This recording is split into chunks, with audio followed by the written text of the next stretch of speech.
Okay, we want to move into our final presentation for today, and one of the things that I think you should kind of take note of is that these programs, or this kind of programs, at least for us, and particularly for people who are in the academy, gives us the possibility or helps us retain that possibility of being somewhat subversive under the radar, even though it's being filmed. I mean, it's not very difficult to be subversive if you're on camera and on tape. But as you might suspect, and as you listen to the people who are presenting to you, you understand that they've been invited because of some of the qualities I think that they all share. They all are passionate about their work. They all are serious about connecting their work in the academy to a sense of practice outside of the academy, in the streets, and in alliance with people who are struggling for liberation from various oppressions. And they also are all people that I like, so that doesn't hurt either. So without further ado, I'm going to invite Alvaro and Jeffrey to come up, and I'm actually going to serve as moderator for this particular session as well, and we'll get right underway. Just by way of introduction, one of the reasons we placed all of the information about the various presenters on the back is so that we didn't have to go into long introductions. I do want to mention that these are two gentlemen that, despite the fact that they are years younger than me, have been very important in helping to educate me and to continue to educate me about some of the kinds of things that I've mentioned before as being very important. Actually, Jeffrey didn't know me. I actually wrote to Jeffrey one day. I used one of his articles in my class, and I just wrote to him just to thank him for having taken the time and care to produce an article that spoke so eloquently about the relationships between the Black Panthers and the Young Lords Party and how they influenced each other. And he wrote back and said, oh, no one has ever done anything like that before. I do it a lot, but I especially wanted him to know that I appreciated it. Alvaro also, as I've mentioned, is a person whom I've come to know here as a postdoc, but also as an individual that I admire for some of the kinds of things that he does outside of the university as well. Some of you are familiar with his work at El Quilombo in North Durham. And El Colombo is a magnificent community-based space. It caters to African-American young people and Latino young people who live in this neighborhood that are trying to find a way to maintain themselves in the face of a difficult set of circumstances, including some very, very rampant and rapacious gentrification. And they are feisty. You should visit their webpage. They are not a sedate crew.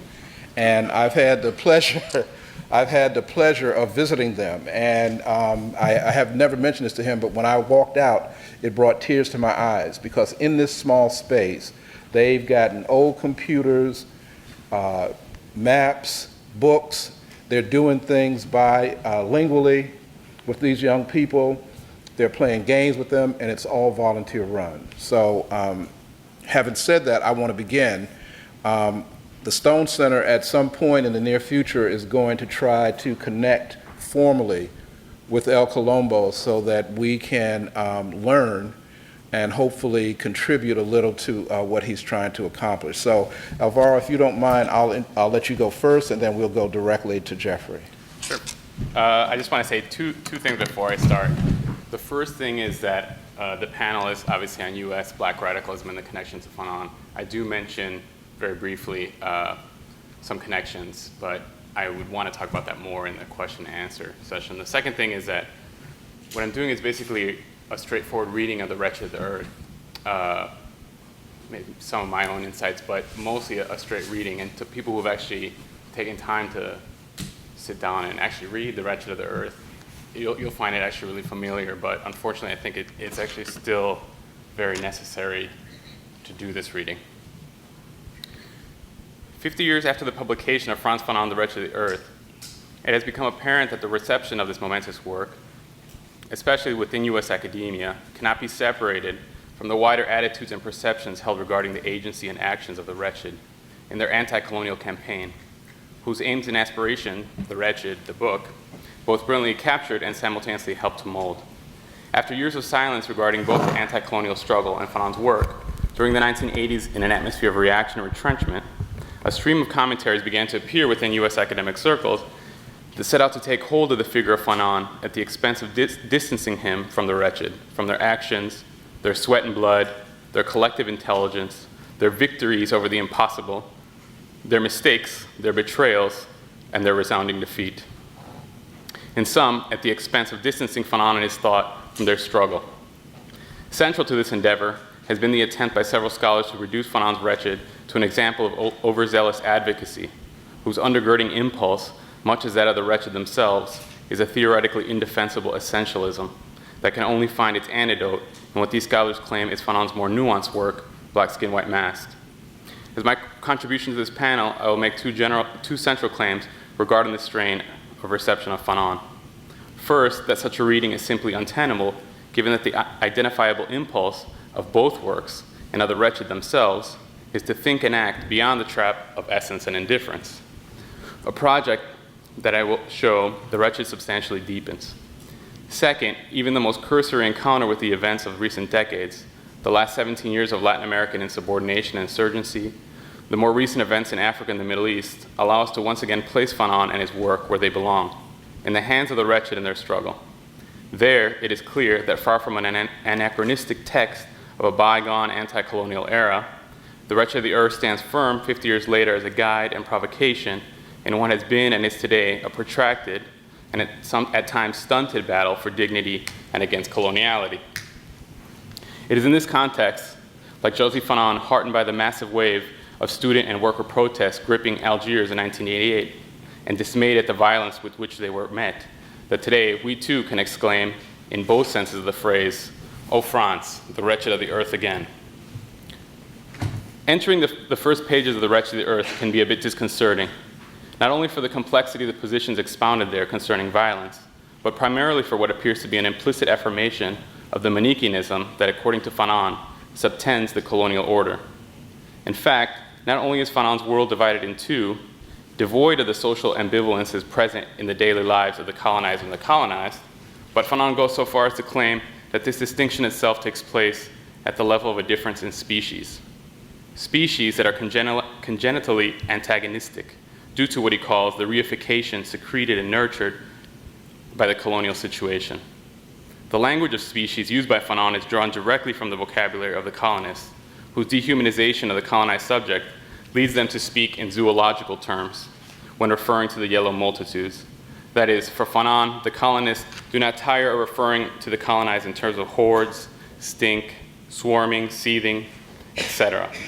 This reduction of the colonized to the merely biological in turn leads the colonizer to the necessity of protecting the ruling species from infection emanating from the native quarters. This protection is provided by the application of the Aristotelian logic of mutual exclusion, expressed in strict spatial compartmentalization of the colony into European and native quarters, of which South African apartheid was exemplary but in no way exceptional. The very essence of the colonial project is laid bare in its geographic configurations and classifications, which it then circularly employs to produce the reality of the very distinction between the species that it hopes to uphold. Consider Fanon's description of the conditions of the European quarters.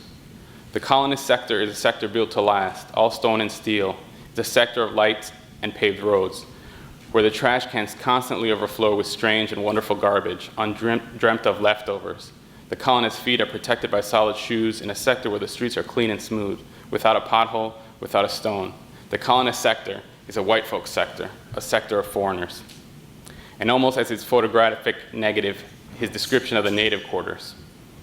The native quarters, the shanty towns, the Medina, the reservation, is a disreputable place inhabited by disreputable people. You are born anywhere, anyhow. You die anywhere, from anything. It's a world with no space. People are piled on top of the other, the shacks squeezed tightly together.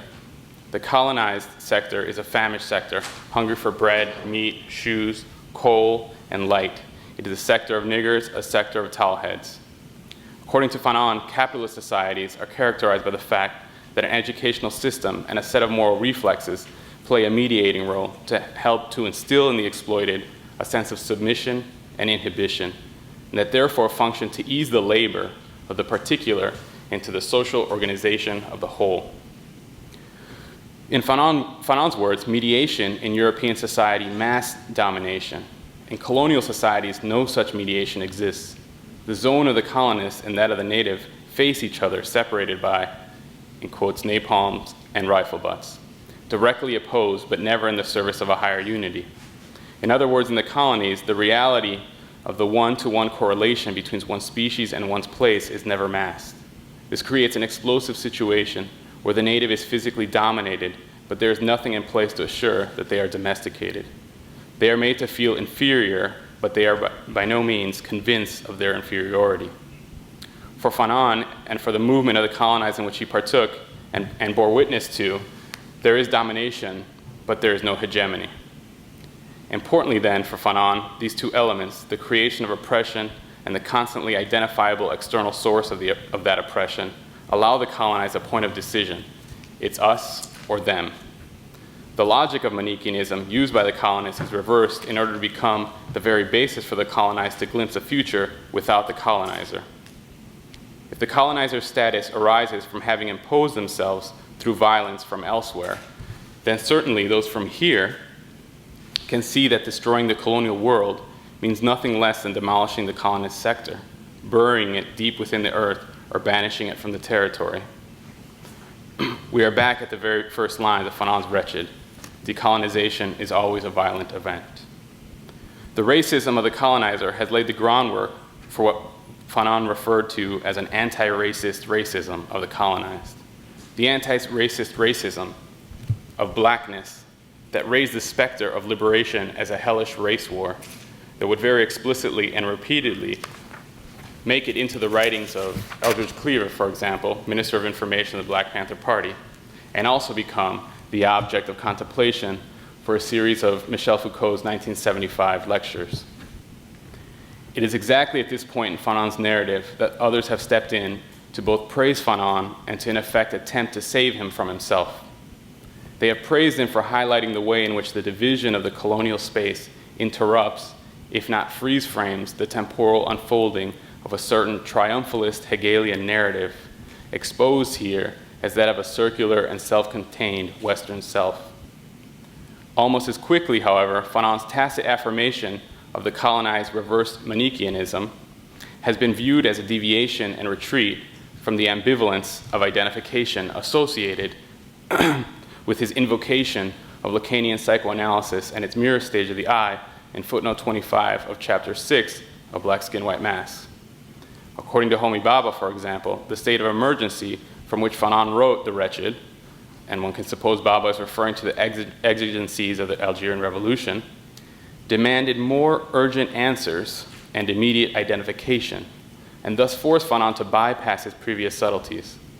In this narrative, had Fanon had time for such subtleties, time to develop his footnote, he may have turned towards, counter to his implicit affirmation of the spaces of reverse Manichaeanism, to a third space, a hybridized space, an indeterminate space of signification that takes place between self and other, between colonizer and colonized, and thus belongs to neither one nor the other. This third space is a space in which the inherent slippage between the subject of a proposition and the subject of enunciation, necessary for the production of meaning, allows for a proliferation, a multiplicity of interpretations, and thus a space for resistance to the attempted imposition of univocal authority. In response to this reading of Fanon, it is important to clarify 2 points. First, Fanon had explicitly dealt with the practices which ensue from just such a strategy, if it can be called that, on the part of the colonized, and he had explicitly warned of its limitations. The ensuing vociferousness or divided consciousness was for Fanon the symptom of a colonized elite who jumped at the chance of appropriating the white world. This elite could not, however, escape the fact that for the colonized, the white was not just another, the white was master.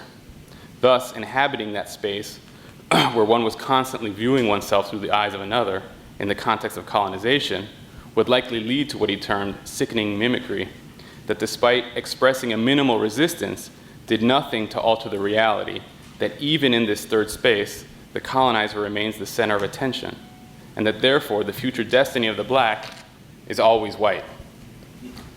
For Fanon, this circular exchange between the alienated colonized and the equally duped and alienated colonizer was no more likely to produce freedom than the mating of two cows was to produce a chicken.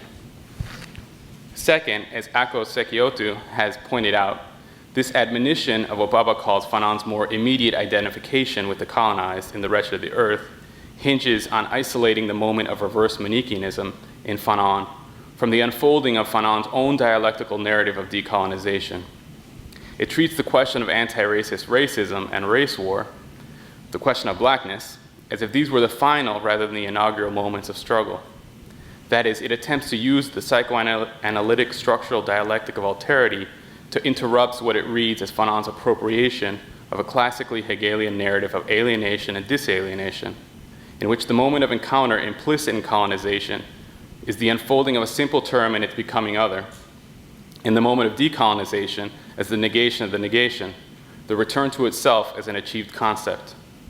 In spatial terms, we could say that this reading proceeds as if for Fanon, the drama of decolonization plays itself out either in or between the space of the colonizer and the space of the colonized, and it reaches its final act in the establishment by the colonized of territorial sovereignty and the declaration of their independence. But nothing could be further from Fanon's work, and nothing could be further from the true significance of the concept and historical struggle called decolonization. The truth is that for Fanon, very little happens either in the spaces of the colonizer or in those of the colonized. And certainly almost nothing happens between those spaces. Nothing happens between those spaces. In fact, Fanon refers to this entire reality, the entirety of the spaces of the given order of places of colonization, as a zone of death. But within the space of the colonized, the establishment of an anti-racist racism is an initial action that, like all first actions for Fanon, is a reaction. But even as a mere reaction, it is nonetheless split within itself.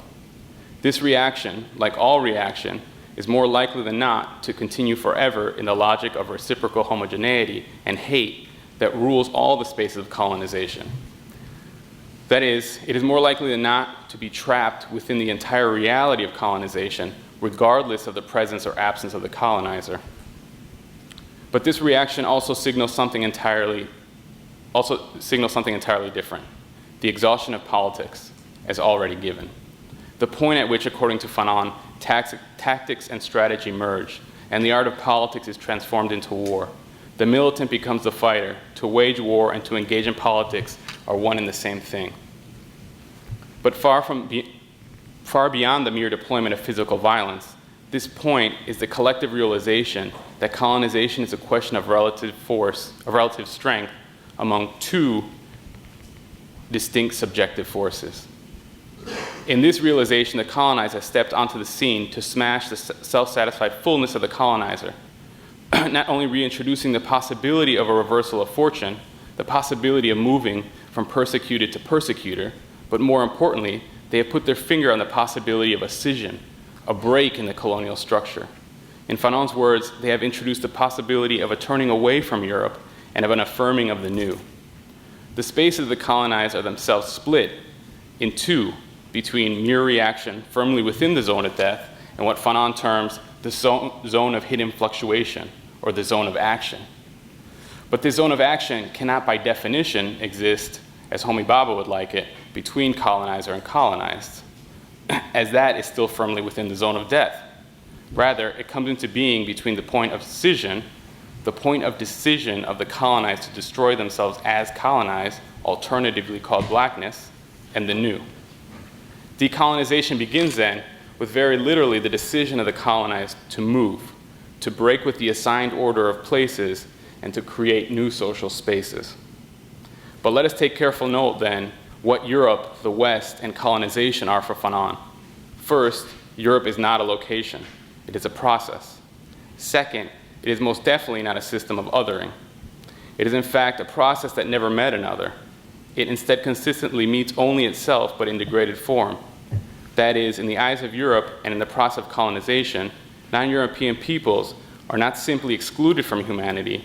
Rather, all humanity is itself gathered within a single ontological universality. After this initial gathering, that human race is then subdivided through the application of a single measure into a super race and a sub-race. The super race, the European, was endowed with the capacity for a purely internal and temporal determination, while the sub-race is determined by its exteriority and spatiality, by its determination from the outside. At the same time, this differentiation points to the urgency for the domination of the sub-race due to its belonging within the single ontological universality of humanity. Its historical difference poses an insurmountable existential threat to the internal order of the super race. The colonized are ontologically interior, but historically different. Therefore, they must be historically exteriorized so that they may be declared ontologically the same. As Fanon had already noted, segregation is the essence of colonialism. Accordingly, in the colony, there exists a near one-to-one relation between geographical location, species, and social standing. That is, one's social position within colonial society is directly correlated to which of the species one belongs to, which in turn determines what physical location one inhabits in the colony. And this, in turn, is determinative of what social standing one will be assigned in the colonial order. The colonial process is thus the production of this Manichaean world, which beyond simple division is the inextricability between the ordering of social places and a locational fixing, an inextricability nicely captured in the ambivalence of the colonizer's stated imperative of keeping the native in their place. But the Wretched has called the bluff of the colonizer, and through an unparalleled collective organization of the will, it has set out to achieve nothing less than the alteration of being. It has consequently brought into existence a second element, itself, as an independent subjective force. But again, we should not confuse the dualisms of the West with the colonized production of an actual duality, as this second element is irreconcilable with the first in regard to the question of difference. The first element, European dualism, is a mechanism for the production and reproduction of a purely monological world. And the struggle of the colonized to bring into existence an actual duality is the ontohistorical condition of possibility for difference. Far from simply declaring long-lived difference, the Wretched reminds us that difference today stands on the shoulders of millions of anti-colonial corpses. The moment of historical scission was an event forced open by the global anti-colonial movement, and the dialectic of scission is a strategic method expounded in the pages of the Wretched of the Earth by Fanon, whose name then stands more as a mode of consciousness, the mode of consciousness of a third world partisan than a biographical persona. For Fanon and his non-European dialectic of scission, there would be no return to his native land. That is, there is no moment of rest once the minimal demand of the colonized has been achieved and the colonizer has been expelled from the national territory. As Fanon had noted in his third chapter, The Wretched, within the unfolding of the anti-colonial struggles, it had become imperative that decolonization not be confused with this minimal demand, as the given order of places and their spatialization had remained untouched, even if now inhabited by new residents. As Huey Newton, founder and Minister of Defense of the Black Panther Party, and a wonderful reader of Fanon in his own right, had very succinctly stated, revolution very much hinges on achieving the understanding that eliminating the controller and taking his place are two different things. Therefore, for Fanon, decolonization involved the much more complex matter of reckoning with the scope and direction of self-government.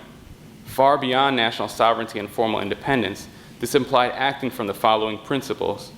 The people are not a herd to be led. Leaders no longer exist. The only legitimate function of political bodies is to open spaces for the people to speak, listen, and innovate for themselves. And finally, everyone must decide. In sum, during the anti-colonial struggle, it became clear that sovereignty must be the exact equivalent of dignity, or it is nothing. The struggle for liberation, then, was not the equivalent to the establishment of external or internal sovereignty. It began to appear as inextricable from the struggle for the construction of non-domination in the here and now. A reordering made possible by the creation of as yet unknown places and the reorganization of social spaces. It was only in the establishment of non-domination that coloniality could end, as it was only in non-domination that the people themselves would have the means of production in total, not only to produce things and thus support who they were, but more urgently to turn toward the project of building a new humanity, of controlling the means to decide who it was they wanted to become. It is in this struggle, this final struggle, that Fanon and the Wretched today find their proper place.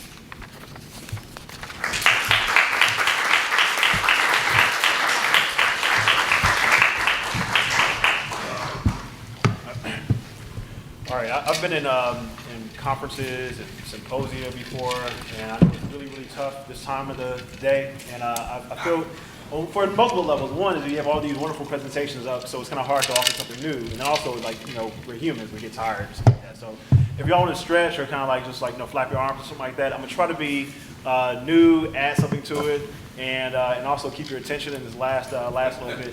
And first, I want to thank the Stone Center, Dr. Joseph Jordan, for the invitation. I'm very excited. I was telling a colleague here that I haven't really done that much work intersecting with Fanon since my book, which came out in 2004. So it's been 8 years or so since I've really gotten a chance to do, or I guess 9 years or something like that, to really do work on this. It was kind of exciting to kind of add to some of the stuff I've done up to this point. And what I like to do is, as we see here, I'm giving some examination, I'm giving some critiques of how Fanon and his own ideas intersect with something I call radical ethnic nationalism in the United States. And so I'll get into great details there, and some of it will cover territory that's been covered, so I cut some things out, and hopefully it'll all make some sense.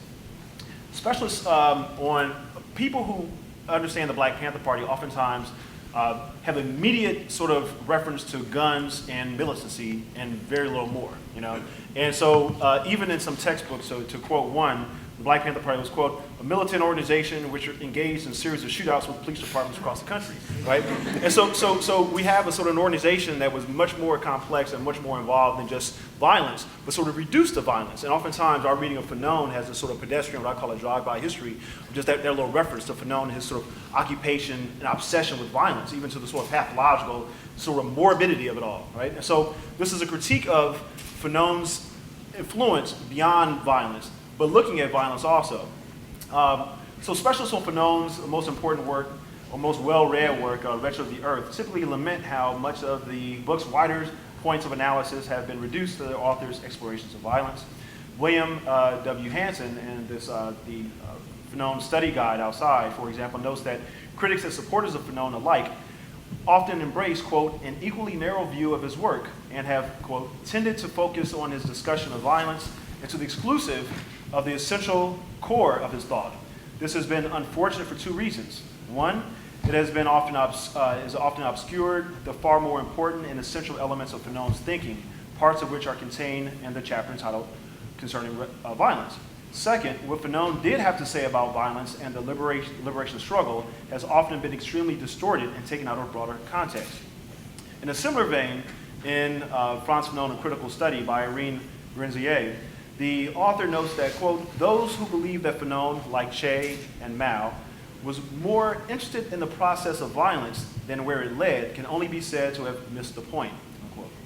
Indeed, Fanon's more popular work is not limited to a treatise on violence and the cathartic qualities in its context of national liberation and anti-colonial struggle.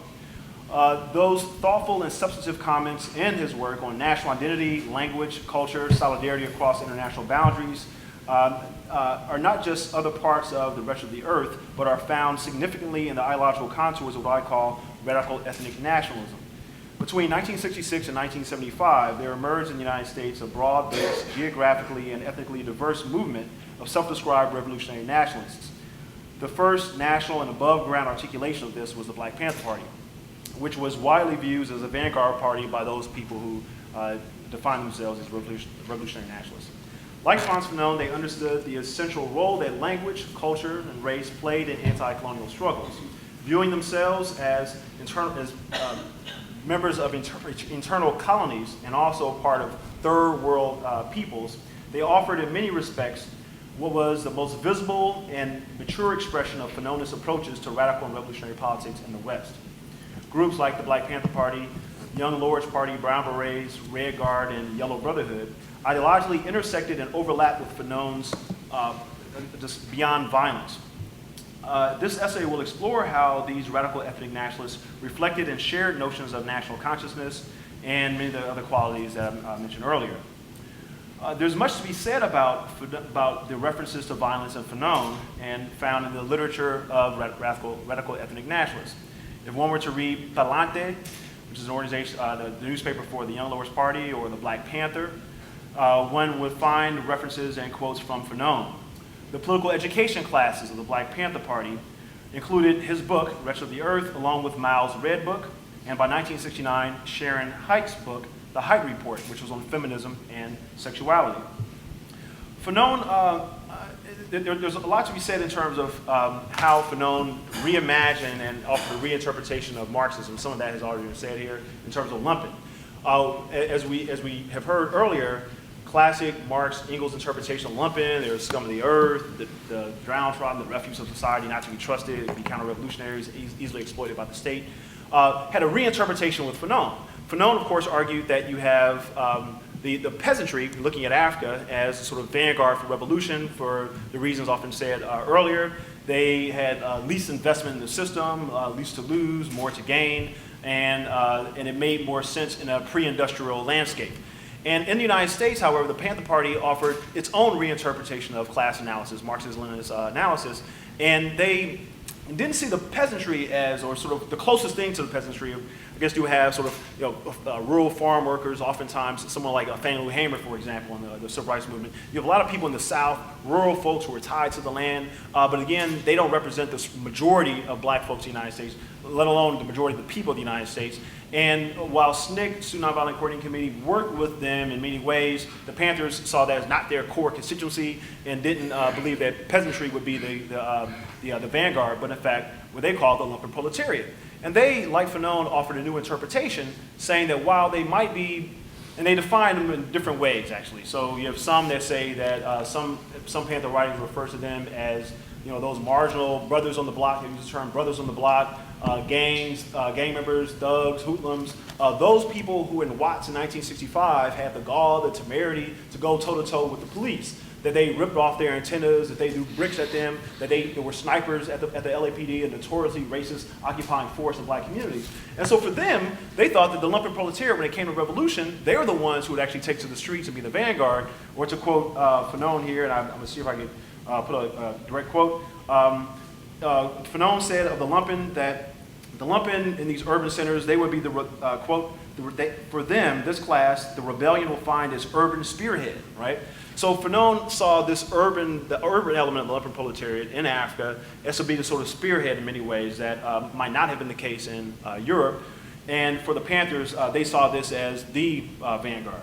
When it came to the working class, like others, the Panthers start to see working class people, factory workers in the United States, and much in the way that Fanon saw working class in Africa, and that they had been sort of softened by the privileges they earned working in factories and having some resources that the peasants didn't have. But in the case of the United States, those people who worked in factories with unionized jobs, bus drivers, and many other people weren't confronted with the pressing forces of poverty in the same way that other people might, and therefore had a little more vested interest in this and less likely to engage in the revolutionary struggle that the Panthers believed might be essential. Well, what was essential? Of course, there's a mutual contempt for the bourgeoisie, right? And we find this in Panthers and with Frantz Fanon and, of course, the capitalist class. So we see some intersections and some overlaps, but not an exact overlap in some of the ideological structures of class dealing with the Panthers and revolutionary nationalists in the United States and others. In terms of race, there's a lot to be said about some direct overlaps here as well. There's much to be said about national struggles and the role of a national culture that Fanon talked about. And those of us who are familiar with, I love music. I'm a huge music person. I don't play anything. I don't have any kind of talent at all. No artistic talent. My father was a great artist. My mother could sing. I have nothing, none of that at all. I could barely dance. And so, but I love music, love listening to it. And I write and talk about music. And when we think of, one of the things I always stress, and one of the things I find so fascinating about music is that it is always to be understood in a certain political, cultural context out of which it emerges, right? So it can never be taken in a vacuum, but of course always kind of part of the world out of which it emerges. So when we think of music in the 1960s, we think of jazz music. We find a lot of inflections in jazz and odes to the civil rights movement, the black freedom movement. And there are so many songs, I can't even mention all the songs here, but we take John Coltrane's Alabama, which is a beautiful song, a somber in some respects. And word has it that the song itself, that the inflections and intonations of that song were meant to correspond with the famous Martin Luther King speech. And it talked about the hardships of those people engaged in the black freedom movement in Alabama, one of the most repressive states. We think about Mississippi Goddamn, Nina Simone, an obvious song in reference to the sort of hells of people there. And we can talk about We're a Winner, right? The Impressions, a sort of more hopeful song about progress and inspiring black people as the black freedom movement unfolds, like Say It Loud, I'm Black, I'm Proud with James Brown. And of course, Almost Anything by the Last Poets. And so we find a lot of stuff that kind of comes out of this period, and this is something that Fanon spoke of in terms of the importance of class and, national struggle, and the role that culture plays in that national struggle, building the people up, which is also a direct response to the power of the colonizer dismissing the culture of the indigenous people. And in critical study, Irene Grenzier notes that Fanon was dynamic on the issues of national culture, race, and negritude. She mentions that by Wretched the Earth, Fanon understood the limitations of negritude. Quote, he resisted what he considered excesses committed in the name of black liberation. It was in this light that he criticized an unlimited acceptance of negritude, a position he accepted as a temporary necessity, but which he eventually abandoned in favor of more universal stand.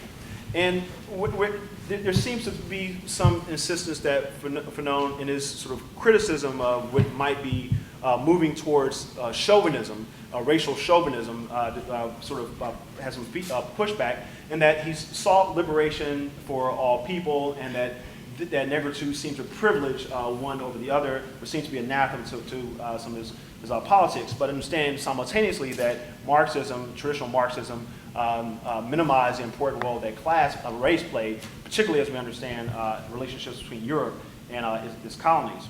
Political scientist Justin Jeffries, however, in discussing Frantz Fanon, he emphasizes the essential role that culture played in Fanon's work on national liberation. And this is a direct quote from Fanon here. Deprived of their values, the colonized became manipulable objects who can then be assimilated into the new order. What was a life-giving indigenous culture becomes a zombie which imprisons the subjugated into a stupefied traditionalism. Apathy, inertia, and inferiority complex and guilt follow. And so here is this a commentary on the people who seek to be assimilated into society, into the society that dominated. And Fanon is not the first person to talk about these issues. Of course, we have this in people all around the planet who are engaged in these sorts of writings. And here in the United States, Du Bois has written quite eloquently on the important role of culture in people's struggles. And this is something that's really is an interesting dynamic with the Black Panther Party, particularly in the context of an organization that sees itself as a revolutionary nationalist organization, yet is inextricably bound to the Black Power movement and everything about racial pride and affirmation of blackness that we find in that movement. And so the party, on one level, would say that we abhor the cultural nationalist politics of an organization like the US organization, Maulana Karenga. And the Maulana Karenga, the US organization, would have comments about the utility and power of culture, that it was essential to adopt, for Black people, to adopt African names, the African language Kiswahili, and African customs as a sort of, to insert one into an arena in which liberation could be realized. The Panthers, however, saw this as an inherently problematic and an impotent form of racial radical politics. Right here we have cultural nationalists like the US organization, mentioned all these things. The Panthers will argue that at the end of the day, we can take a white man who believes in a white God, a white Santa Claus, we talk about this, white angels, and have a European name, European customs, and still be sent out by Uncle Sam into Vietnam. And if we imagine the importance of African culture, that we could imagine a sort of Mobutu, Sese Seko, and Zaire, where they adopt African names, African clothes, and at the same time carry on very much like the Belgians, right? Oppressed, under tyranny and despotism and everything else. We see the utility of, the lack of utility, if you will, of culture. And I guess it depends on perspective. Utility for Mobutu and perhaps for freedom, however, demonstrating that African names don't necessarily mean African freedom. And so there were these critiques there. At the same time, the Panthers were aware that there was a utility in culture. And so along those lines, we have a Minister of Culture with Emory Douglas. We also have a Ministry of Education, because much of what Fanon said about national consciousness, which he says, national consciousness is not nationalism, is the only thing that will give rise to an international dimension. And so what I want to do right here is read a little bit some of our work on the Panthers and how they view class, how they view culture, and in particular, I want to kind of get to language also. We had in an earlier presentation a quote that I pulled here: language was always a companion to the empire. And language was important for the party, and it was adopted by many of the organizations that saw themselves as revolutionary nationalists. The Panthers were careful in the construction of language to attract what they considered lumpen brothers and sisters on the block during the first 4 years of the party's development. The toughness and rough edges of many street people had its obvious manifestations in lumpen vernacular. Many of the Panthers made an art of revolutionary speak. Unlike earlier black nationalist organizations, like the Nation of Islam, many prominent Panthers had no problem using vulgarities in public. It was their belief that they could speak more effectively to the lumpen with colloquialisms that were what they were used to. In discussing class struggle, Bobby Seale, chairman of the Black Panther Party and co-founder, warned that, quote, opportunists and diseased motherfuckers will stop until, they will not stop until we've destroyed capitalism. Clearly, Seale and other Panthers believed that utilizing profanity accentuated their speeches. The very charismatic and popular deputy chairman in Chicago, Fred Hampton, explained that profanity in the Panthers' language was an effective way to relate to the people who would otherwise not relate to the message. The former pre-law major, Fred Hampton, stated, "They say Marxist-Leninists don't curse. This is something we got from the slave masters. We know niggas invented the word motherfucking. We wasn't fucking nobody's mother. There was a master fucking people's mothers. We invented the word, you dig? We relate to that. We Marxist-Leninist niggas, and we some Marxist-Leninist cursing niggas." Unquote. Sorry for the vulgarity, you guys. I'm just a direct quote. I feel like I got excited about it and stuff. You did get into it. I got into it. I'm at the right inflections and intonation. You never use the word otherwise. I never use a word otherwise. I'm a scholar. You know me well.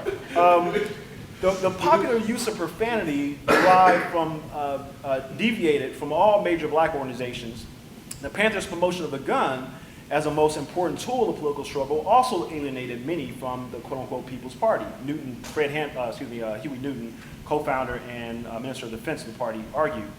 Newton explained that the use of the gun, as well as profanity, were initially important for the party, but that these were efforts to imbue black people with confidence and courage. Quote, "The emphasis on weapons was a necessary phase in our evolution based on Frantz Fanon's contention that the people have to be shown that the colonizers and their agents, the police, are not bulletproof.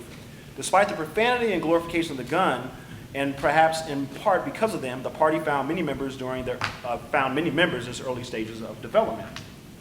And as the party continued, again, formed in 1966, by 1968, the organization more than doubled in the summer of 1968 into the beginning of 1969. The organization grew to its height about 5,000 members in about 38 chapters across the United States.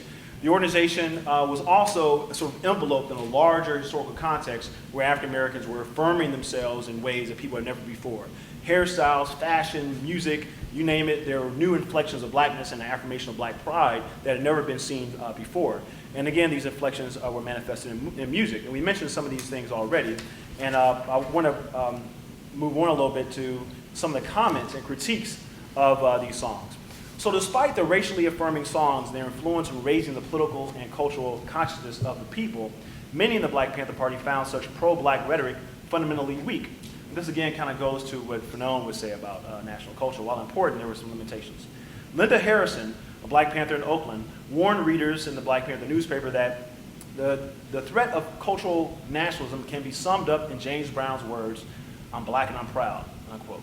Harrison wrote that, quote, "Those who believe in the I'm black and I'm proud theory believe that there is dignity inherent in wearing naturals, that a buba makes a slave a man, and that a common language, Swahili, makes us all brothers, unquote. In reality, the oppressive power structure, she writes, condones and even worships this new pride, which it uses to sell every product under the sun. It worships and condones anything that is harmless and presents no challenge to the existing order, unquote. Yet the Panthers, even in their critique of music, James Brown and many others, were not absolute in their critique of black popular music. In 1969, the party had begun promoting the Lumpen, the Freedom Messengers, and the Vanguard, groups of Panther musicians across the country and singers who produced soul and R&B. The Black Panther newspaper offered prominent advertisements for the group's LPs. They performed at rallies and various functions to the delight of many who were ardent fans of black popular music. The in-house groups were not the only ones to get favorable coverage in the Black Panther newspaper.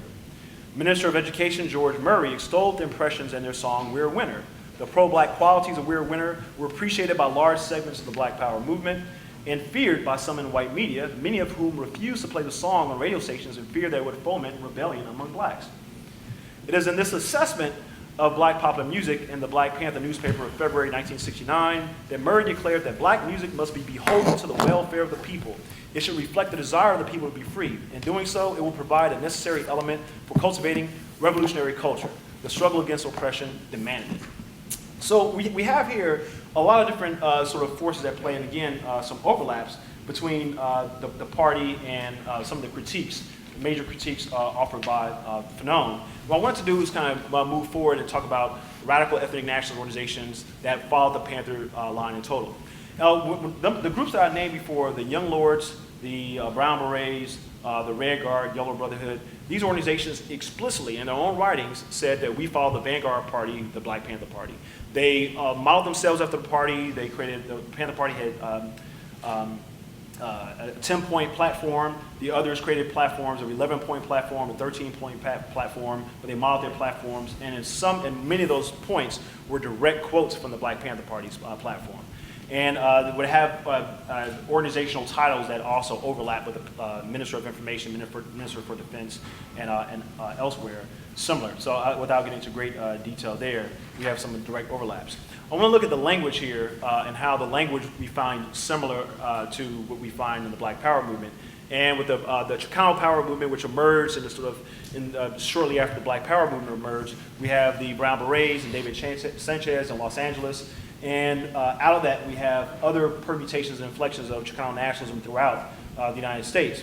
And while Sanchez spearheaded a new revolutionary nationalist group, Denver-based Rodolfo Corky Gonzalez cultivated a Chicano, Mexican-American brand of cultural nationalism that helped popularize the term Chicano, which supplanted Mexican-American. While there are different explanations for the origin of the word, according to Gonzalez, Chicano was a name with deep historical meaning rooted in rich and proud traditions.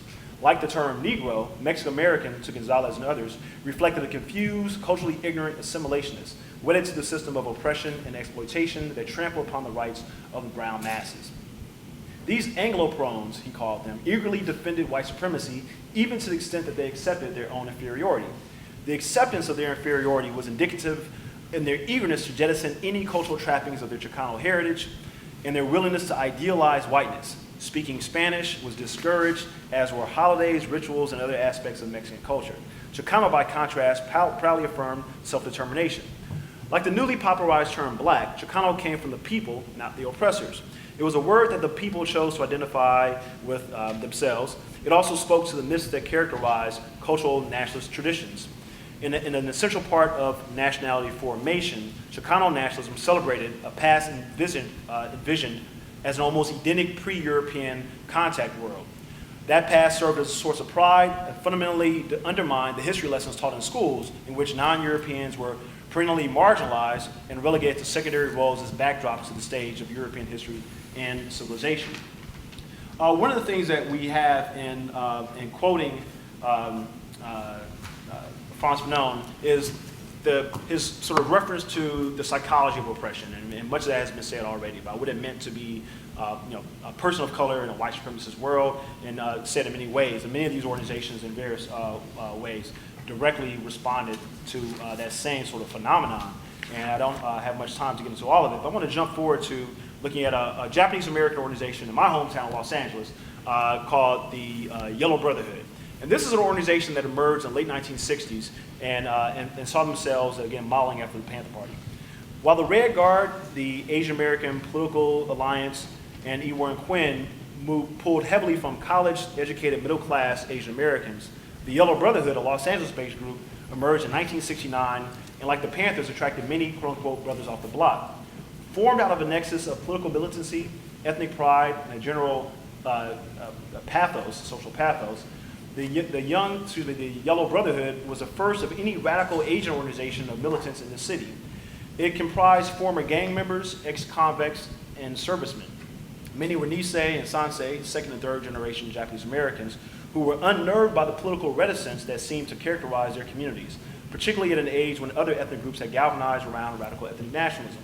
Speaking about their parents, one former Yellow Brotherhood member states that, quote, "They're hyper-apologetic, hypersensitive. We picked up some of that." According to another, this is why the Yellow Brotherhood was so controversial. We weren't hyper-apologetic, unquote. As many Japanese Americans were instructed to resist racism by seeking white approval through cultural assimilation, the Brotherhood joined the chorus of black cultural nationalists that vilified assimilation with whites. Quote, "We were told to out-white the whites." That groups like the Yellow Brotherhood said, "Fuck the whites, fuck that shit," unquote. Again, direct quote. Looked like I was excited again saying that, but I'm not. No. The time had come for radicalism, political organization in the Asian American community, and for many like Guy Caruso, it was initially an uphill battle that he was unwilling to wage. Guy Caruso, a Japanese American, joined the Seattle branch of the Black Panther Party rather than be active in what he considered mainstream middle-class Japanese American organizations. He was raised in the black community, and he noted that, "I listened to James Brown say aloud, I'm black and I'm proud. I wanted to be there too," unquote. However, being unable to fully extricate himself from socially dysfunctional behavior, Caruso, like many Black Panthers, carried his lumpen life into the party.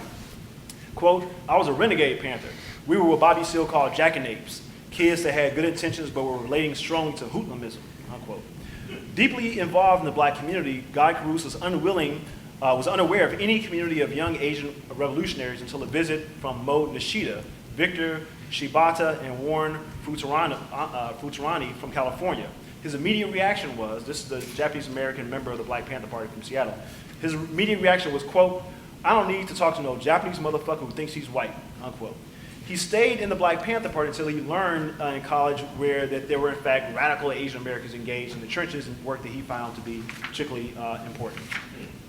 So we find a cross-section, and I discussed this in greater detail, but sort of in conclusion here, we look at language, I look at how they look at class, and again, look at some comparisons with Fanon.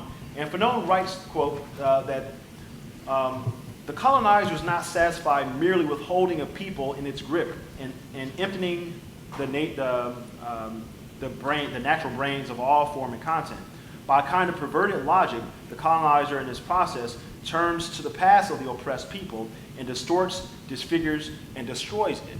So on many levels, these radical ethnic nationalists understood the utility of race in dealing with the system of white supremacy, but also understood the limitations of organizing around solely racial lines. They understood the importance of class, of imperialism, and also limitations of national boundary. And so out of this, there's an effort to wage campaigns that might be self-affirming to Chicanos, self-affirming to Puerto Ricans, self-affirming to African Americans, but at the same time, sensitive to the needs of these respective groups and respective communities and alliances and, of course, popular fronts. Black Power's influence on non-African Americans altered the popular discourse and public discussion of identity and equality in the United States in significant ways. Outside and inside, the radical ethnic nationalist communities were militants who rebuked whiteness and the implications of whiteness, such as status dependent upon the subjugation of non-whites. In this contextual framework, many militants sought to humanize whites by stripping them of any of the trappings of cultural prestige and supremacy. The cornerstone of this reorientation was a rejection of integration. A radical ethnic nationalism struggled in a world where whiteness was no longer the standard by which all else was judged and for a class-free society. Yet, rejecting the traditional class-based rhetoric of the left, radical ethnic nationalists merged radical interpretations of race and class into their movements. They attempted to overturn white supremacy that historically denigrated people of color in every arena of American life. To that end, whites were criticized in ways they'd never been before. They were openly ridiculed for their smell, lack of rhythm, lack of hygiene, lack of morality, lack of beauty, lack of at bottom humanity. While these criticisms may appear inconsistent with the ideas of Panther transnationalism or transracialism, some ethnic nationalists' ridicule of whites was an attempt to reconcile new self-love with generations of self-hate. Whites were pushed off their pedestal of whiteness and all the implied honor, prestige, and respect that skin privilege conveyed. Black power, radical ethnic nationalism revealed the vulnerability of whiteness. Whiteness was not sacrosanct or without flaw. It was corrupt and inextricably bound to the frailties of humanity. Beyond the cultural and psychological effects that radical ethnic nationalism introduced to the New Left in the late 1960s or early 1970s, the movement was truly a unique phenomenon. There were no major examples of ethnic nationalist struggles that established alliances, as had the young radicals of this era.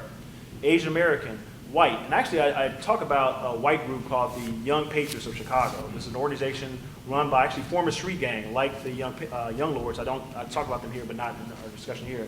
Chicago had a series of street gangs. Fred Hampton initiated what we call a Rainbow Coalition, which included the Young Patriots, a white street gang, the Young Lords, largely Puerto Rican street gang, and the Panthers, of course, not street gang. They actually came out of a SNCC chapter initially, and then became the Panthers. And they were part of this coalition.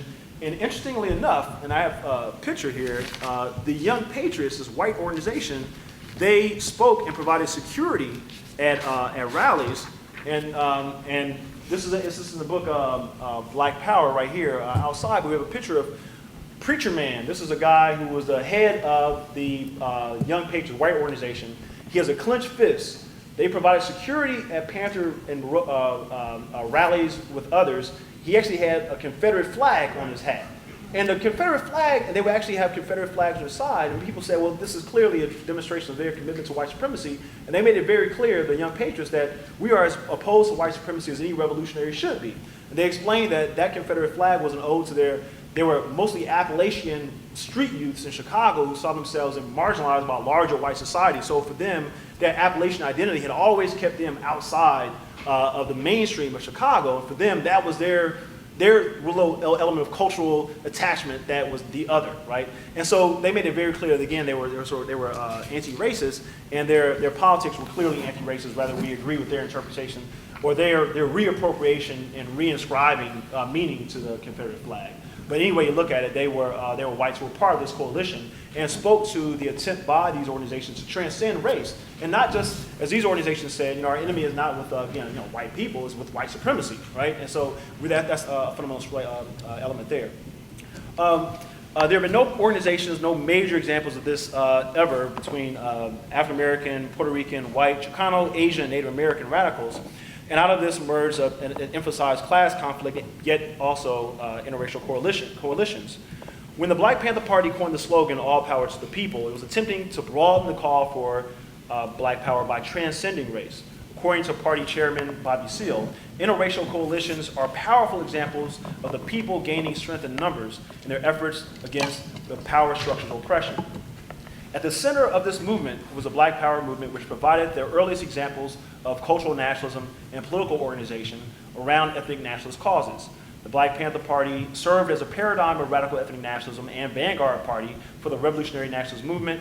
The Panthers provided an appeal that was unprecedented in the annals of radical struggle. Thank you.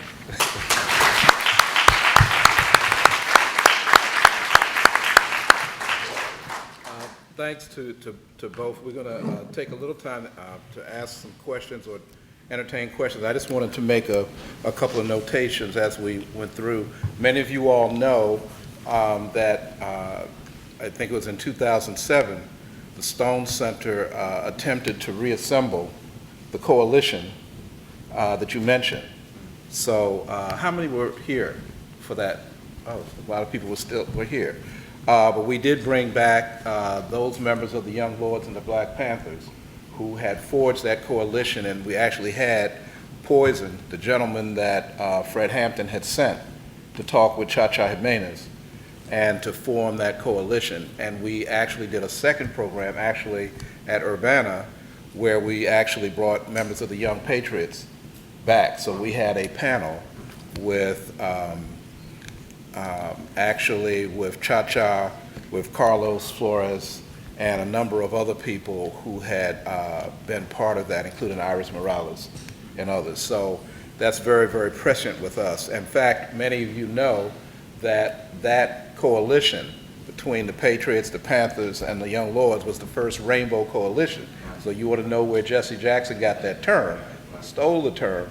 That's where he got that terminology. I do want to, yeah, well, appropriated, thank you. We're in the university, appropriated, okay.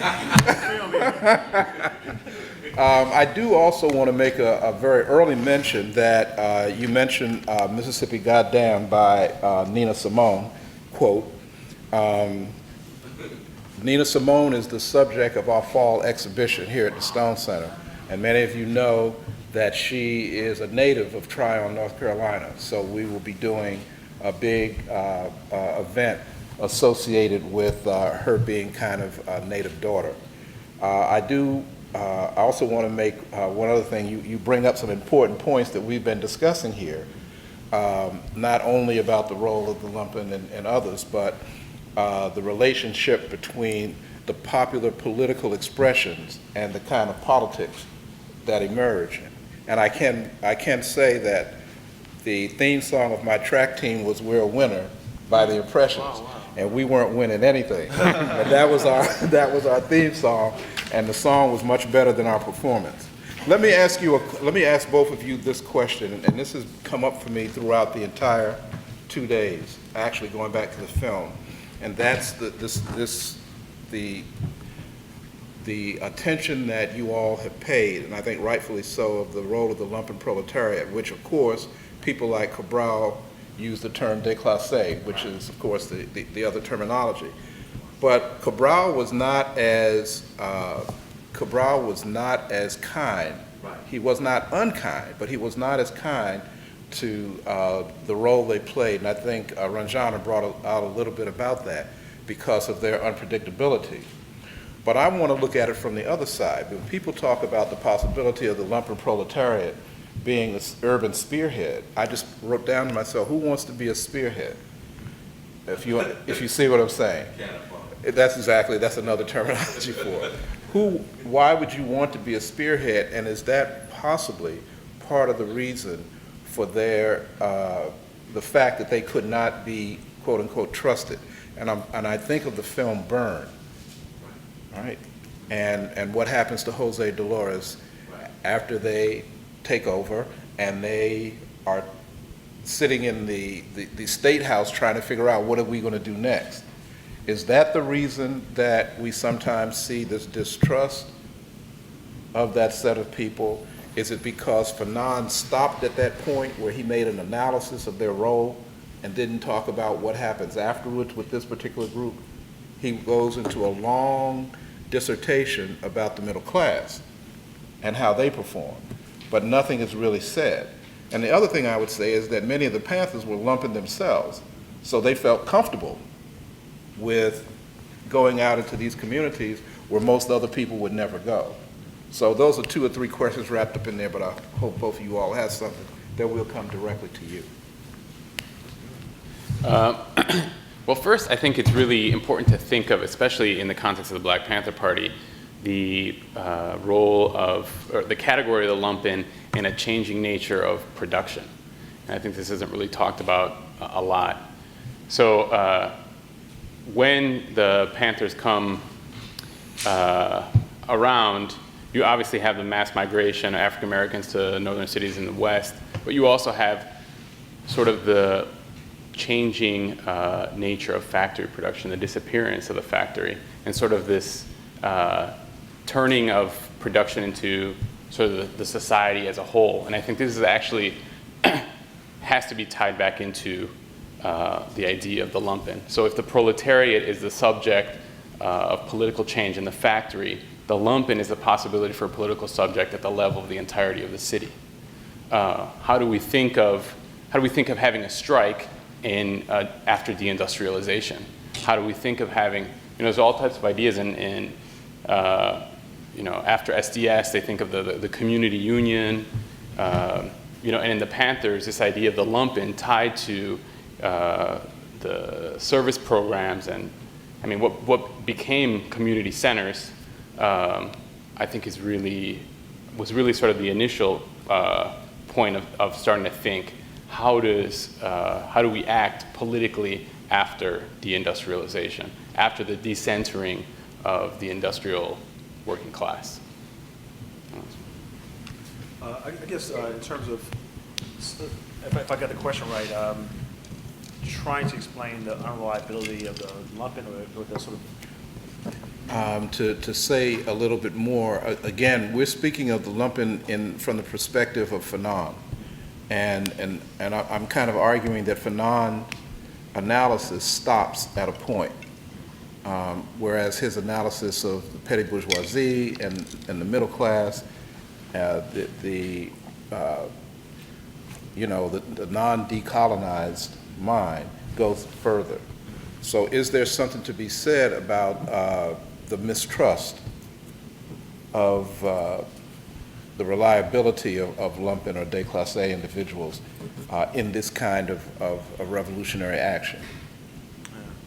It's one of the interesting things is like people often talk about the unreliability of the lumpen, but there's one can talk about the unreliability of even the proletariat. There's an assumption that the proletariat represents a standard of sort of revolutionary struggle, but for the vast majority of cases, the proletariat really aren't at the vanguard, and there's an assumption somehow that they would be reliable without precise evidence, I guess. And I think that there's what I find useful about Fanon, as well as looking at the Panthers and other organizations in the United States, they try to see the elasticity of class analysis and in different contexts, and understanding that in different historical moments, different places, there are different dynamics at play, and they need to sort of change accordingly. So I think that in terms of unreliability, I mean, who's to know that that one particular class is more than the other. There's a lot of fear, as you mentioned before, from people, and I think some of it's merited. Certainly, if you define the lumpen proletariat like thugs and hoodlums and stuff like that. But again, we see some elasticity even in how that's defined by Fanon and Panthers. So some people would say, I think it was Fred Hampton or Eldridge Cleaver referred to the washerwoman, washing the dirty drawers of some wealthy family as lumpen proletariat, which is not a kind of traditional definition of it, but there's still the elasticity of it too. So. I don't know if that really answers the question, but I think that there's a lot of, weight, placed on lumpen. Sometimes it might not necessarily be fair in terms of just being reliable and responsible for a revolutionary struggle. Okay, go ahead, AK. Then, go ahead. I mentioned this in the past session. Fanon, I think we oftentimes cite, you said they're a revolutionary force, but they could be. What was the term? Spearhead. Spearhead. Okay, but then later on in the chapter, he talks about their potential to be agent provocateurs, exactly. their potential to be utilized by the colonizers against the revolution. But then he kind of ends that with it's necessary for political education. So he's pointing to that. I think if you maybe push it a little bit further, you have to transform this group. They can't be the same in the struggle. And when I think about Muhammad Ahmed. Yeah. He was an organizer for RAM. I asked him one time, because I knew we had a lot of street brothers. Yeah. And I said, well, how did you keep those brothers disciplined? He said, man, I had to keep them busy 24/7. So they could go back off into what they were doing before. Right. And I think that's something else we have to realize, that even though the Panthers had that position around the lumpen, there were other significant black power organizations that didn't agree with that perspective. RAM didn't. The League of Revolutionary Black Workers did. That whole element. Cap didn't either. Yeah. Cap when it's in the March. Exactly. Yeah, so it was, I don't think it was uniformity around that. And I think I even challenged, and Charles Jones' work, we kind of challenged if a lot of these Panthers were really lumpen, or they identified with lumpen. Remember one time we were going to a Panther reunion. We met this brother in the airport, and he talked about how he was a lumpen. He was a party member. Then he talked about how he went to college, how he was in the military. We said, you ain't no damn lumpen. You ain't no in the military. You've been in college. You got a degree from a college. You ain't no damn lumping, Getting you know that what I lumping, mean? yeah. But a lot of us, Lumping like. a lot of black males in particular, I would like to identify with the streets. Sometimes I think that kind of character, if you think about Bobby, we went to law school or something? He was in the military. Huey was in law school. Yeah, so I mean.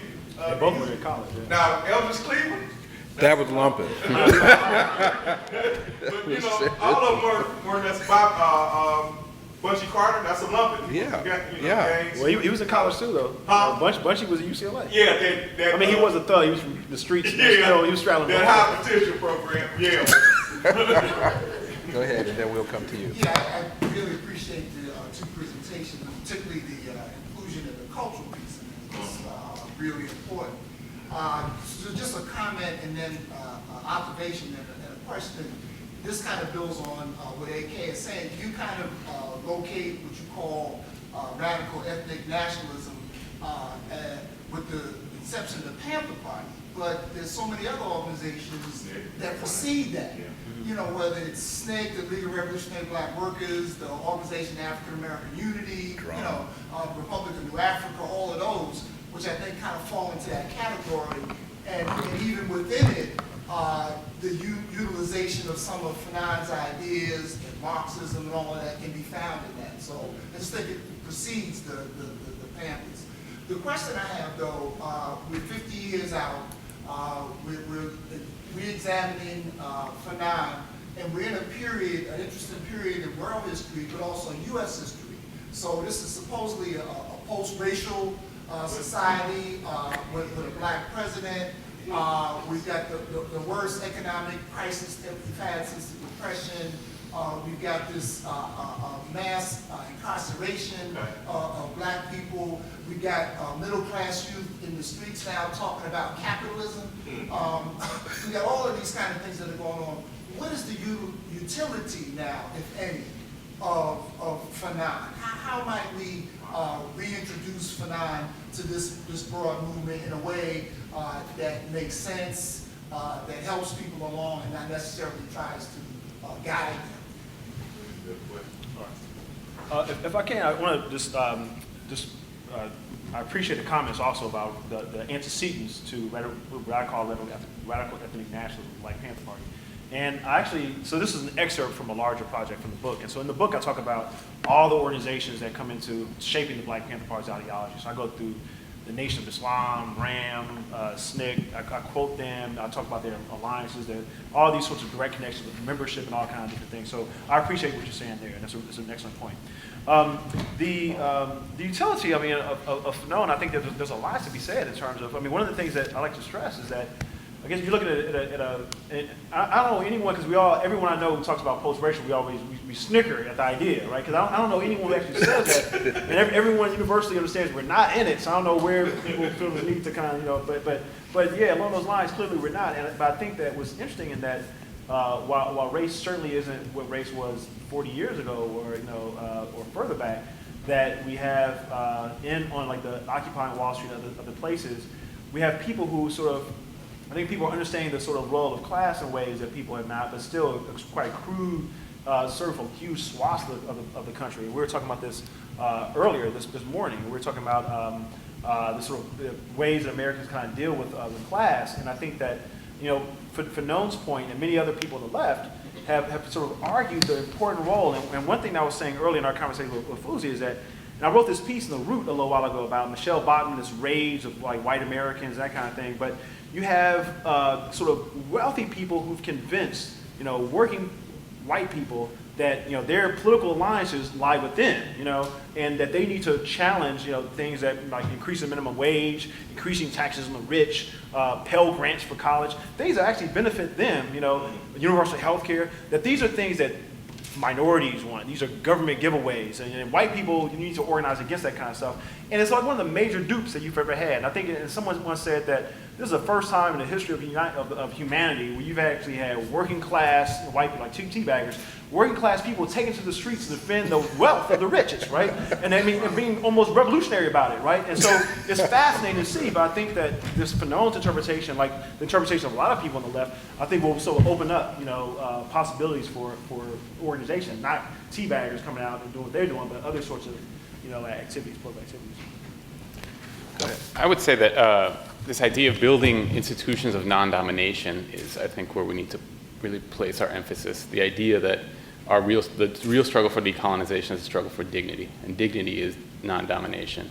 And if you study, even the organization in the 60s and 70s, a lot of the self-implosion that happened was exactly because those organizations themselves were not structured in order to lead to non-domination. In fact, they were mere images of the enemy that they were fighting. They were, nascent state forms. They were, and another thing is that these, for Fanon, in the moment that Fanon is writing, non-domination, or the potential for non-domination can make some type of strategic alliance with the institutions of domination. So you take over the nation state, you take over the state, the colonial state, you change it, or you attempt to change it, but there's this sort of back and forth between demands and reforms.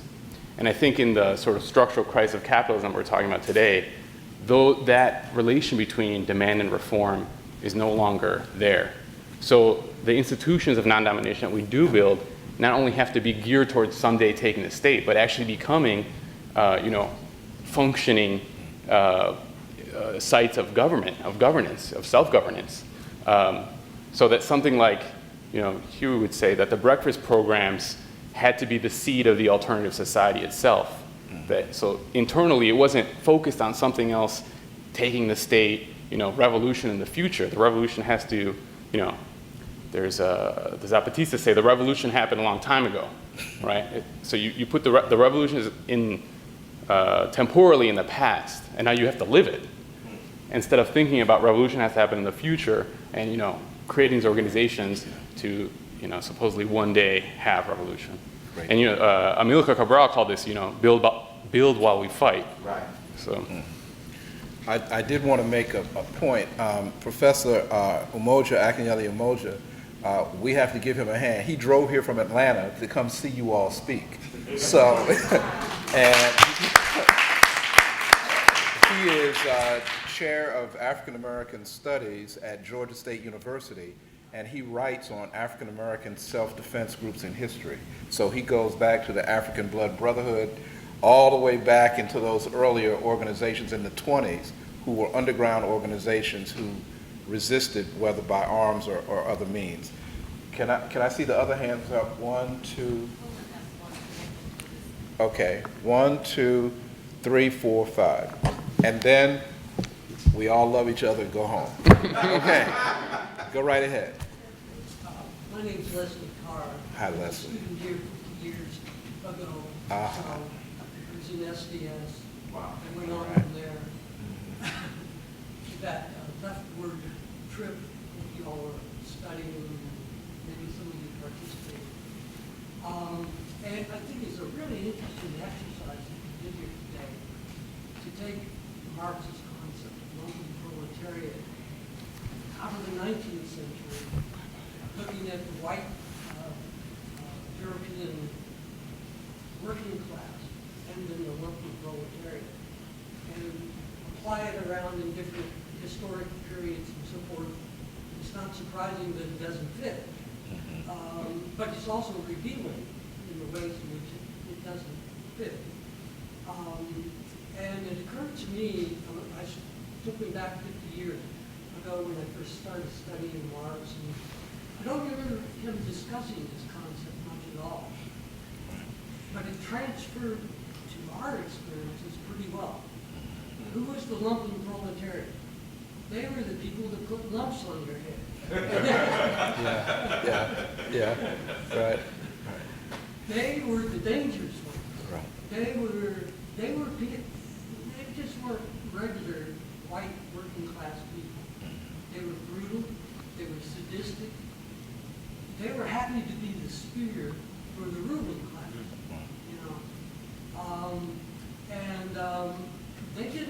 They did the dirty work. They liked to get blood on their hands. They liked to do the dirty work. They were volunteers. They're happy to be in the vanguard of the reaction. they relished it. Prime example that came to my mind, I'm sitting here thinking, you know, of the kind of work they did, was the Greensboro Massacre, 1979. Right. Communist Worker Party. I knew those people. I had friends in the party. If you study that case, and you look at those white people, I know them. We saw them. We went to a rally, pardon me for opinion, speaking in Raleigh, and the Klan held a rally in Raleigh at the same, or just before that mistake. We SDSers went to the Klan there. They spotted us. So that's when people in SDS got lumps of it. Yeah, so it's like- They attacked. They had Right. flashlights with the lights in them and so forth. That's when people started. What Marsh was talking about, I don't think I stretched this concept too far.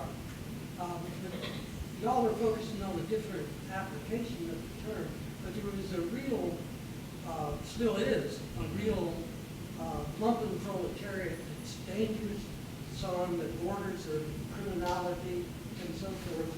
They're happy to volunteer for violent repressive actions.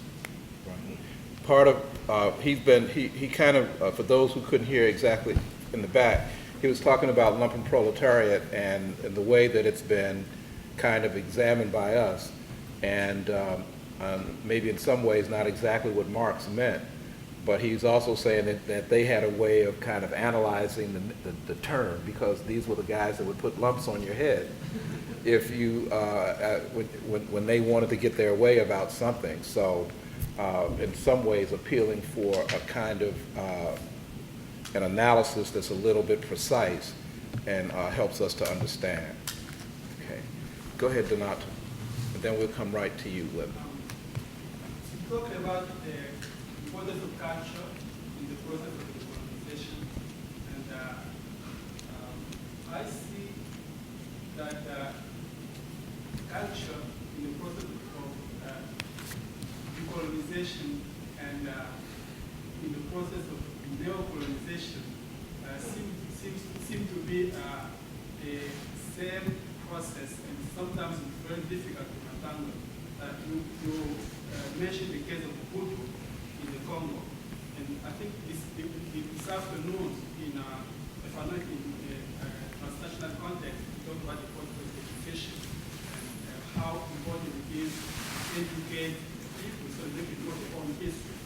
And in the case of Hutu, for instance, Hutu use culture, this process of education, to use in the process of new colonization.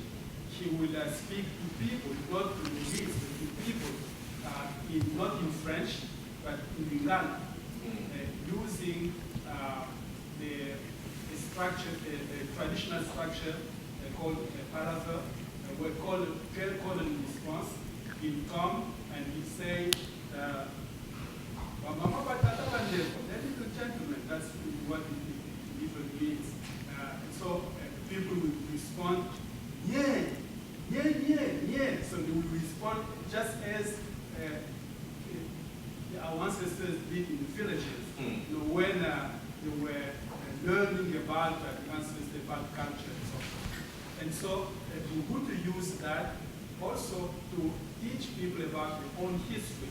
He will make appeal to heroes like Simon Kimbangu, who was a prophet, and also he resisted not only the colonizing tendencies of Christianity, but also political colonization, domination by Belgium. So he used Simon Kimbangu by saying that we have to go back to our roots. We have, throughout our history, people who have heard from God, because Kimbangu is known as a one-such person. And so, using this very same process, as Ngugi wa Thiong'o suggests in his book, Decolonizing the Mind, that Africans need to use African languages in order to be authentic and they explore their own self.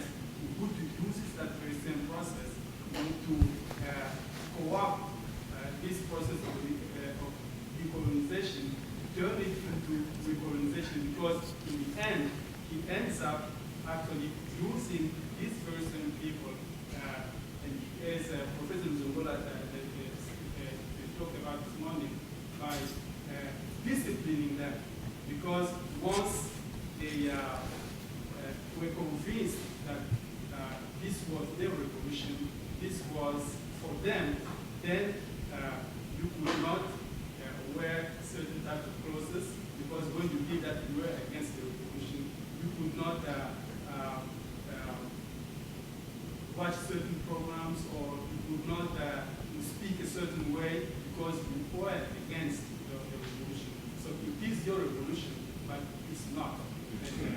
And, using your own culture actually against yourself. Counter-revolution, yeah. And so, Okay. Linda, we actually have about 5 more minutes, so if you're making a comment, can you limit the comment? If you're making a question, can you limit the question? Okay, Yeah. so I'll limit my 1 minute to Okay. something I thought about when something Ogbar said in response to John's question that triggered something for Jeffrey's talk, and that is about missing the opportunity, the utility of Fanon now to this new generation. And I wanted to ask, do you think that we have missed an opportunity, or is there a way to create an opportunity of not working as we should have in the hip-hop generation? I think that class is not understood by the youth in this country, and so it's not accidental that we see so much of the point that you made about the rich, the working class whites coming out, the Tea Party people coming out to support the wealthy. And so what's the operation there? I think it's whiteness more than an understanding of class. Because in class that they would see them as their enemy. And I think we see the same in the rap that the hip hop generation, we believe hip hop started seem kind of alienated, even though some of the songs are so powerful because it's talking about the struggle that continues, right? That is not but leaders, whether they are today, have seemed to mobilize, been able to mobilize that people. Yeah, so it was taken over by happiness. Yeah. I mean, I write a lot about hip hop, and I give a lot of talks on hip hop. I'm a huge hip hop head and everything. And I think that that hip hop had a particular moment in the late 1980s, early 90s. That oh, there we go. Wow, that's powerful. It's amazing. I can come way back here. You guys can hear me. One of the things about hip hop is that it has a very powerful presence and there's sonic backdrop to a generation. And there's a moment when you actually have hip hop as a tool to mobilize folks. So a lot of people in the late 1980s and early 1990s, utilize hip hop. There are videos, in fact, that sort of suggest radicalism, like, fight the power. You have thousands of people come out in Brooklyn for that video shoot. And there seems to be sort of an activist sort of nature to it. And I think that I don't have the answers for why hip hop, people say it's been co-opted, and that kind of thing. But certainly there are elements in hip hop that try to, you have like a no more prisons movement. Like you have a book and an album that came out to discuss the prison industrial complex. So the hip hop album itself is about much of this. There's a Free Mumia album that came out that also brings together all these hip hop artists. You actually have efforts, you have a book, the album, you have other albums, you have sort of compilations that address all sorts of things from AIDS to the prisons. And you have a lot of that, but at the end of the day, the people who consume hip hop, white, black, Asian, Latino, those people who consume hip hop just don't gravitate to that type of hip hop. It's a fact of the matter. Why they don't, you can say, well, it's MTV's fault, the radio players' fault, that kind of thing. But I think that hip hop has become largely sterile as a sort of political force.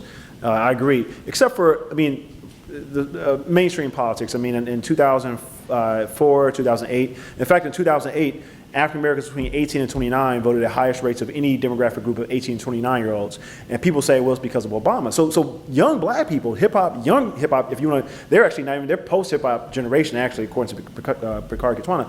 But young African Americans that we often think are raggedy and have no direction, they voted at the highest rate of any group of young people in the country. And then in 2002, though, before Obama, they did in the midterm elections, they actually voted also higher than everyone else. So hip hop was a mobilizing tool in that regard, so I can say that. But otherwise, I agree. In terms of, more radical stuff, you don't see much about them. All right. Then Sonja, we'll come back to you. This point and question tie in, but first I'll get back to Dr.'s question. It was brought up last night, and we talked about 50 years later, where should we be, what should we get from, the whole notion of the decolonized mind, the mental, the internal, has to manifest, and that's what we should be taking with us. The question I have for both of you, I get the impression that you have engaged young folks. You do engage young folks in some way, shape, and form, and in that some way, shape, and form, you maybe engage them with some aspects of what's been discussed during this week. And so my question is, what have you seen? What story, what experience have you seen in regards to how you shared it, whether it's in the classroom, out in the community, and what has been the response, either by one or many? But what has that been? Because I think that's also where we are. We have to do it one by one or in another manner, in a more massive manner. What's your experience? One thing for me is that definitely sitting down and just simply listening to what the youth are saying. I mean, the youth that don't participate in elections, for example, I mean, I know it's not, PC to say it, but they're expressing anger, actively expressing anger and saying, what the hell do these people have to do with me? Nothing, And that you say that's depoliticizing, but you can't exactly like Fanon looking at the lumpen or Huey Newton looking at the lumpen. You can't ask this class of completely dispossessed to act the way that you would want them to act, and only when they say, "Oh yeah, I'm going to go vote," then is it okay, and they have something worthwhile to say. And well, you sit down and say, "Oh well, why? What is it? Why is it that you don't want to vote? What can we do with that? How can we push that in a direction that's just simply stronger than abstaining from something, but actually making it into a positive force?" But again, I think it's the initial effort has to be to respect where people are coming from. I mean, in the London riots, in the banlieues in Paris in 2005, here in the U.S., Bloomberg is saying, we're on the verge of riots here in the United States. There are already all these instances of what do they call them? These flash mobs, where they, youth of 200 or so go into the downtown areas of cities and loot and take what they want. From one perspective, oh, well, that's not productive behavior. But from another angle, and I think from what it means to do politics, is to take that energy and actually move it in a productive direction, not simply say, oh, those kids, they're just lost. They don't have a politics, or So simply listening, I think, is incredibly important. I'm going to have to ask everyone's indulgence. Mireille has got to go to the airport, but she wants to say something to you before she leaves, so let me.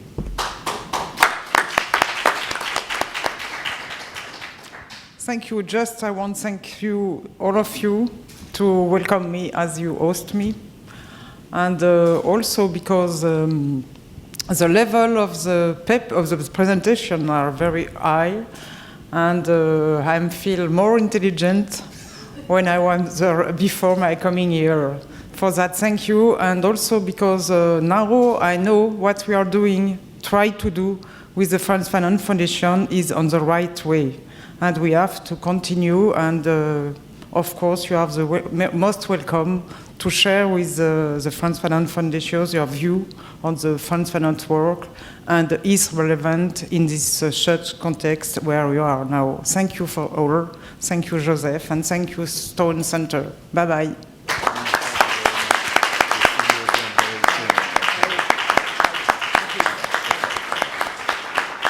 And while you're clapping, please let's thank our two panelists for excellent, wonderful presentation.